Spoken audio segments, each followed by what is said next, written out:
Ano hinahanap mo? May nakakita ba sa inyo ng notebook ko? Yung itim? Oo. Yung listahan mo ng utang? Ayun na nga, nakita mo? Hindi. Mang Pedring, nakita niyo ba yung notebook ko dito sa desk ko kagabi? Yung kulay itim. Ay nako, hindi po ma'am. Baka si Martin. Nakita niya siguro niya yun. Martin? Yung kasama kong bagong janitor. Oy, Martin! Nakita mo ba yung notebook na itim sa desk ni Mantere? Notebook na itim. Wala po eh. Puro envelope lang po yung naitabi ko dyan ng isang gabi. Oo, saan ko na ba nailagay yun?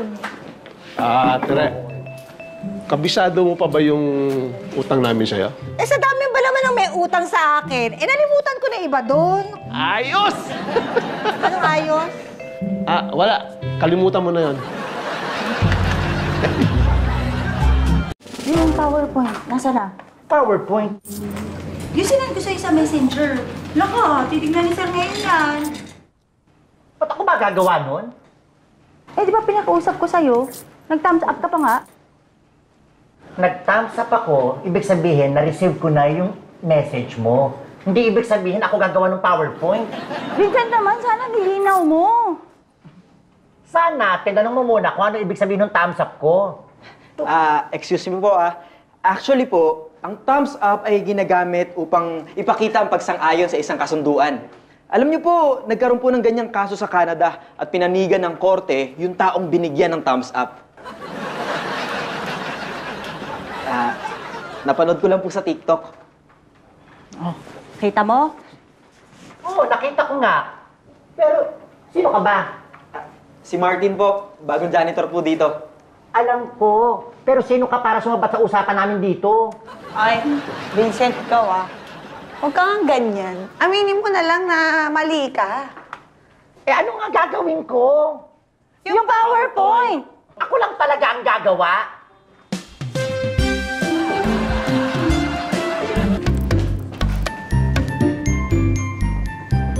Ano yan? Pasasalamat ko sa'yo kasi tinulungan mo ako gumawa ng PowerPoint. Pero ngayon lang to ha. Sa susunod, mag-follow-up question ka muna kung anong ibig sabihin talaga ng thumbs up ko. Oo na, ito naman. Eh, ikaw naman kasi, huwag ka rin naman kasing thumbs up lang ng thumbs up. So sinasabi mo na talaga ako problema. So sinasabi mo ba na wala ka talagang mali sa ginawa mo? Guys, nakita niyo si Patrick? Hindi! Eh di hindi! Galit na naman? Ma'am, ako po nakita ko si Sir Patrick. Ando po sa labas, nagbo-vlog. Na naman?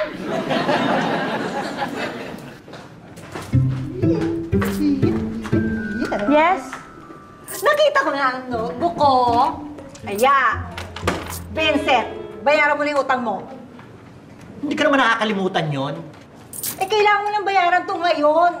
Kailangan ko may bibilin ako.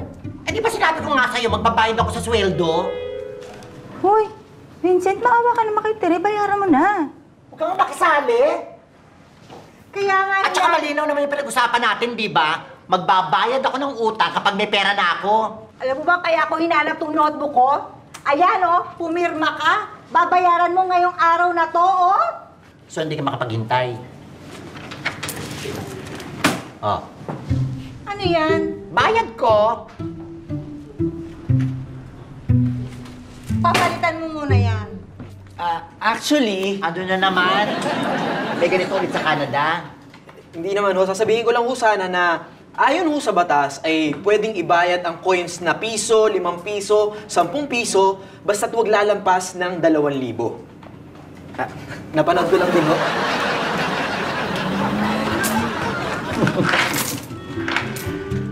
Magkano nga ulit yung utang ko, Tere?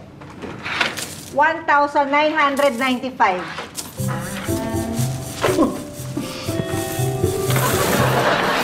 Ayon sa batas yan, ha?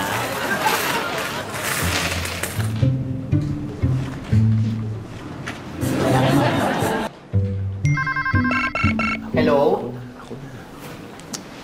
Ha? Bakit? Wait, Uy, may nagtatanong tungkol sa drink and win. May mga nagme-message sa page natin. Kailan daw sila pwede pumunta dito sa office natin? Sige po, salamat. Sir, ang pagkakaintindi po nila, basta pumunta lang sila dito sa opisina, matik, may 10,000 sila. Ayan, na-delete ko na. Na-delete ko na. Paano yung mga nakakita na? Ano gagawin natin doon? Gusto mo, i-vlog ko ulit? Attorney, pwede ko po ba kayo makausap? Naku, may malaking problema ang PM. Hindi, importante lang po tungkol po sa vlog ni Sir Patrick. Naniwala ka din ba doon? Mali yun eh. Hindi. Ito nga, kailangan namin kausapin yung mga tao sa baba. Pagkatapos nga pala dito, pakilinis mo yung kwarto ko sa kabila. Opo, hindi, Attorney, sandali lang naman. 10,000! Sir Patrick! Sir Patrick! Huwag mo na ngayon, marami kami ginagawa. Mabilis lang naman ho eh. Sir! Ano? Kailan niyo bibigay yung pera namin? Hindi dito yung kwarto ko, doon sa kabila. Doon ang linisin mo, ha? Hindi po, nalinis ko na po, Attorney. Ano ba ginagawa mo dito? Gusto ko po sanang ipakita sa inyo yung vlog ni Sir Patrick. Na-screenshot ko po kasi bago niya ma-delete. Nakita na namin yan, Iyo. Hindi po eh. Tingnan niyo po, 4 na views lang yung vlog ni Sir Patrick. 4 na views lang? Opo, ito po, sir. Ayan. Oo nga, no? Opo. E di, ang ibig sabihin po nito, imposible na 300 tao yung nakapanood nung vlog. Kasi po, 4 na views lang eh. Pag nagkataon, pwede po sana siyang ilagay sa false advertising ni Sir Patrick.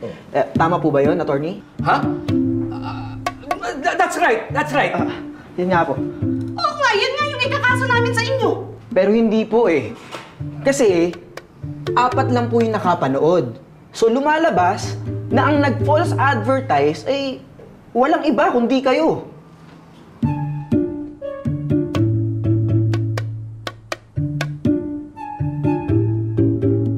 Kung ipipilit nyo po yung false advertising, alam nyo po ba na merong requirements na pwedeng maging grounds ng kaso ninyo? Ano? Attorney?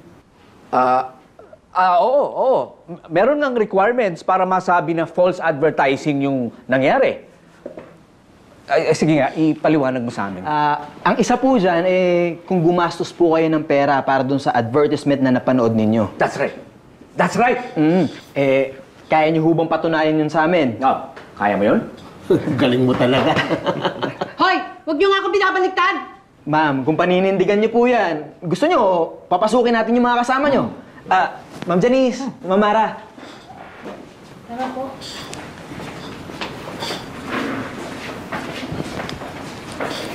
What's going on? Panalo na ba tayo? Hindi nga, pinapaikot tayo ng mga to eh. What? Ikaw ho, pwede ho bang ituro niyo sa amin dito kung sino yung napanood ninyo sa vlog? Siya? Ikaw naman ho, pwede bang sabihin mo dito sa amin kung sino yung napanood mo sa vlog na nangako ng pera? Siya po.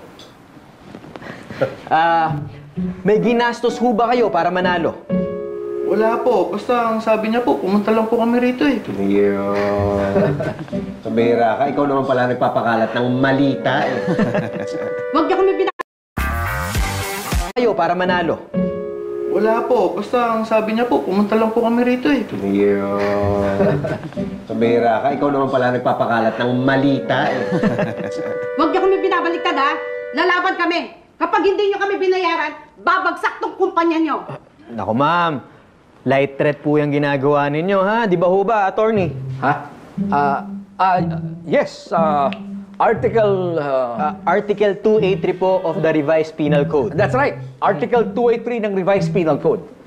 Light threats ang ginagawa ninyo, ha? Panghingi ng pera na may kasamang pananakot. Sabi ko na nga ba eh, hindi ka na dapat tinutulungan eh.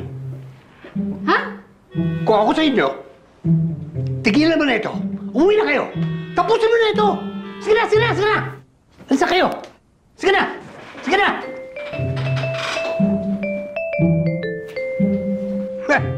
Pinapahamak yun ng sarili niyo.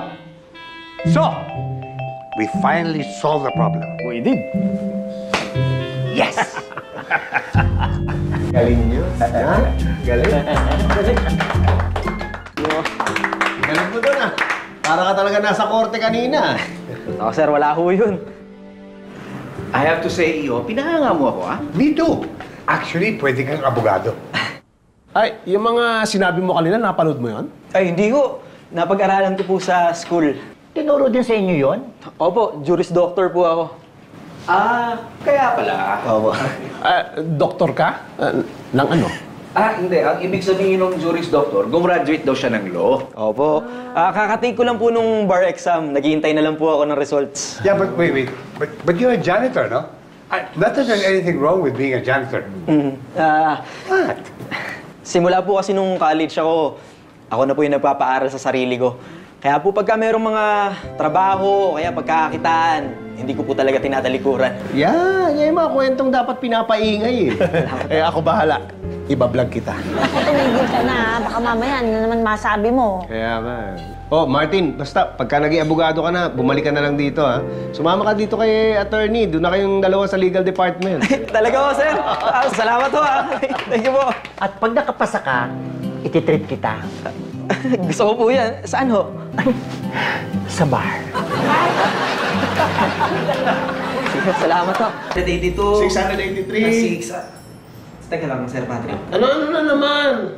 Paulit-ulit na lang tayo eh. Hindi, sigurado ka bang mababayaran itong ginagawa natin? Sigurado. O si Mr. Beastman dyan nagsimula yan. Nagbilang lang ng 1 to 100,000. Ayun, pinakasikat na vlogger na. Ganun? Oo. Sige, ulit tayo ha. Ulit. Ako na mag-umpisa. Oh, sige. Sorry po. Okay. 1, 2, 3, 4, 5, 6, 7, 8, 10! 9, 10. Ben, saka sandali, Tigilan mo na yan? nagpa-vlog ako. Di ba sabi ko sa'yo, tigilan mo na yan? Kasi mamaya kung ano na naman pagsasabi mo. Nagpa-vlog ako, Ben. Akin na to. Saka sandali, akin yan eh. Hindi! Hindi ko bang kasuhan to? Ah,